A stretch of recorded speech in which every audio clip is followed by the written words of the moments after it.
আসন্ন জাতীয় সংসদ নির্বাচনকে ঘিরে নরসিংদী ২ আসনে মূল প্রতিদ্বন্দ্বিতার মাঠে বিএনপি, জামায়াত ও এনসিপির প্রার্থীরা। আসনটিতে বিএনপির হেভিওয়েট প্রার্থী ডক্টর আব্দুল মঈন খানকে চ্যালেঞ্জ ছুড়ে দিচ্ছেন জামায়াতে ইসলামের আমজাদ হোসাইন।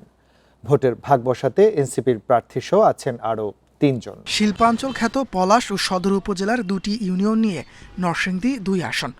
সেখান থেকে ৪ বার সংসদ সদস্য হন বিএনপির স্থায়ী কমিটির সদস্য ডক্টর আব্দুল মঈন খান। প্রাণ সসের মাখামাখি টেস্ট বার্গারকে করে তোলে আরো ইয়ামি আরো জোস। প্রাণ সসের বস। এবারও বিএনপির প্রার্থী হয়ে প্রতিদ্বন্দ্বিতায় আছেন তিনি। অগ্রণী ভূমিকা পালন করে এখানে উন্নয়ন করেছেন এবং সাধারণ মানুষের কাছে উনি অত্যন্ত জনপ্রিয়। এই বছর যে নির্বাচন করবেন, আশা করি আমরা ওনার আব্বার মতনই সর্বাধিক ভোটে নির্বাচিত করে আমরা সংসদে পাঠাবো। বিএনপির শক্ত প্রতিদ্বন্দ্বী হিসাবে আছেন জামায়াতের প্রার্থী আমজাদ হোসেন। আর জোটের প্রার্থী চূড়ান্ত না হওয়ায় জনসমর্থন পেতে মাঠে এনসিপির গোলাম সারোয়ার তুষার।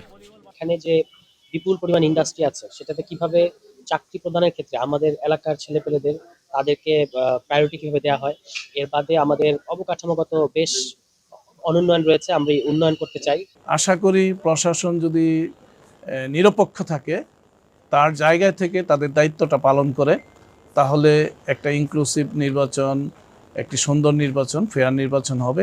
আমরা সেই জন্য অপেক্ষা করছি। ভোটারদের মন জয় করতে নির্বাচনী হিসাব নিকাশে আছেন ইসলামিক ফ্রন্টের আসিফ ইকবাল ও খেলাফত মজলিসের ফারুক ভূঁইয়া।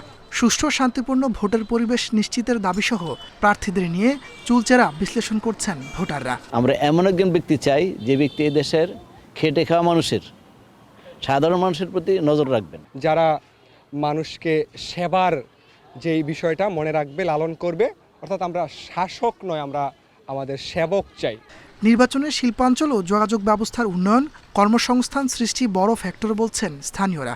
আসনটিতে মোট ভোটার ২,৮২,৯৫৬ জন। Independent news.